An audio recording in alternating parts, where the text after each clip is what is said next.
Halo teman-teman, assalamualaikum warahmatullahi wabarakatuh. Bismillah, ganti nyebut asmane Gusti Kang Maha Welas lan Maha Asih. Pernahkah kita melakukan suatu tirakat karena menginginkan suatu pasangan?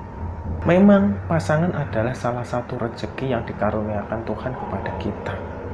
Tapi terkadang pasangan itu digunakan oleh Allah sebagai bahan untuk penguji diri kita. Sanggupkah kita menerima pasangan kita apa adanya?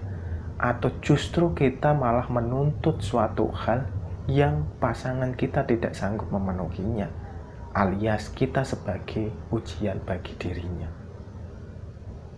Begini teman-teman, untuk sebuah tirakat yang dilakukan untuk memperoleh jodoh atau memperoleh pasangan, ini sebenarnya telah diajarkan oleh Rasulullah. Bahkan Rasulullah mengatakan, jika kamu mampu menikah, menikahlah. Tapi jika kamu tidak mampu, maka berpuasalah. Ini adalah perintah dari Nabi untuk bertirakat. Alasannya apa? Kita disuruh untuk melakukan tirakat seperti ini karena banyak rahasia besar yang terkandung dalam orang yang berpuasa, teman-teman. Dari pengendalian hawa nafsu ini cenderung kontrolnya ada di posisi ketika orang berpuasa. Dari kerezekian itu juga salah satu jalan yang diperoleh adalah dengan berpuasa. Tapi bukankah menikah urusan hati, urusan perut, dan urusan kemaluan? Kenapa Nabi sampai memerintahkan hambanya, bukan hamba ya, kaumnya atau pengikutnya untuk melakukan tirakat puasa? Ini adalah dasar pertama, adalah pengendalian nafsu. Dasar kedua adalah rezeki atau jalan yang tidak disangka-sangka dari kerezekian itu. Ketika kita bimbang akan suatu pasangan, kenapa tidak datang-datang ya? Siapa jodoh saya ya? Siapa yang akan mendampingi saya ya? Terus rezekinya dari mana ya untuk melamar atau kita menikah dengan dia? Itu jalan yang diperintahkan Nabi untuk berpuasa itu sudah tepat. Dimana ketika orang diminta untuk berpuasa itu sama dengan meningkatkan keimanan dan ketakwaan. Dan ketakwaan itu mendatangkan rezeki. Rezeki itu apa? Rezeki itu bisa pasangan yang menyenangkan hati. Rezeki itu bisa masalah harta, benda. Rezeki itu bisa masalah kedudukan. Dan rezeki itu bisa juga masalah yang lainnya. Kita sebut ini bukan masalah, tapi karunia, seperti itu. Banyak karunia yang berupa rezeki yang diberikan oleh Allah. Anak keturunan termasuk rezeki. Ladang-ladang, hujan, itu adalah termasuk rezeki.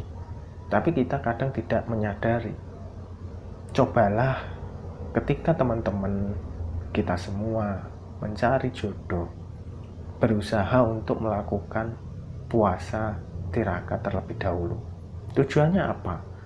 Tujuannya adalah memperoleh petunjuk. Apakah benar dia jodoh saya? Apakah benar dia orang yang kelak akan mendampingi saya? Jika memang benar dia orang yang akan mendampingi kita, tentunya Allah akan memudahkan jalan dan urusannya. Kita tidak perlu memikir pusing-pusing dari mana jalannya, dari mana caranya, dan berbagai hal yang lain. Allah sendiri yang akan mengurus, Allah sendiri yang akan menunjukkan.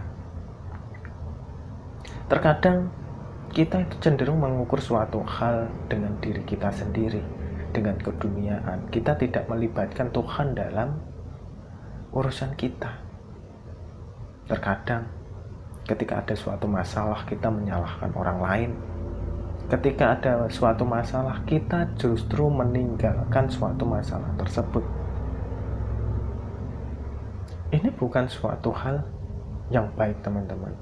Ketika ada masalah, cobalah untuk menyerahkan pada Allah caranya, tekniknya, apapun, karena kita tidak mampu menyelesaikan dengan cara kita sendiri kalau bukan Allah yang menunjukkan caranya. Kembali lagi ke masalah jodoh tadi. pun demikian, jodoh adalah termasuk rahasia yang diberikan oleh Allah. Tenang, setiap manusia pasti berjodoh, setiap manusia pasti memiliki pasangan, tapi siapa pasangan itu adalah rahasia yang disimpan oleh Allah. Sholatlah setiap malam, misalnya sholat hajat, sholat istikharah, dilanjutkan berdoa. Berdoa yang seperti apa? Banyak doa-doa yang terkait dengan pasangan-pasangan. Berdoa kepada Allah dilanjutkan dengan puasa di pagi harinya, dan meminta kepada Allah melalui sholat hajat atau sholat istikharah atau sholat tahajud. Misalnya di pagi hari ditambahi duha, semampu kita, jangan memaksa. Kalau kita mampunya untuk berpuasa saja, ya berpuasa. Kalau kita mampunya untuk beristikharah dulu, beristikharah. Tapi alangkah lebih baiknya kita menjalankan puasa disampingi dengan sholat malam, berdoa dan berzikir kepada Allah. Insya Allah, Allah akan segera menunjukkan jalan pasangan yang terbaik sesuai dengan diri kita. Bagaimana kalau kriterianya tidak sesuai dengan diri kita? Tenanglah, Allah menjanjikan siapa yang baik untuk orang yang baik, siapa yang buruk untuk orang yang buruk. Allah berjanji seperti itu. Jangan lupakan janji Allah yang seperti itu. Katakanlah kita dulunya adalah penjahat, kita dulunya adalah orang yang bejat. Jangan menyerah, jangan berputus asa, karena rahmat Allah kepada orang yang bertobat itu sangat besar. Rahmat Allah melebihi dari rahmat bagi orang-orang yang beribadah sepanjang tahun, bahkan bertahun-tahun, tapi mereka tidak mau memberikan suatu petunjuk kepada orang lain, atau bahkan sombong dan angkuh terhadap apa yang diibadahkan tersebut. Allah justru menyukai orang-orang yang bejat, tapi dia mengaku kebejatannya dan dia bertobat kepada Allah Subhanahu wa Ta'ala. Misalnya kita mempunyai masa kelam, kita pernah memutuskan hubungan silaturahmi orang alias merebut calon orang, misalnya kita pernah menzolimi orang lain, misalnya kita meninggalkan pasangan kita dulu waktu pacaran, sering gonta-ganti pacaran, bahkan melakukan hubungan yang tidak baik, maka segera bertobat dan membuka lembaran baru. Lupakan semua yang telah berlalu. Biarlah Allah yang menutup seluruh aib yang kita miliki. Semoga bermanfaat dan sampai jumpa di video selanjutnya. Wassalamualaikum warahmatullahi wabarakatuh.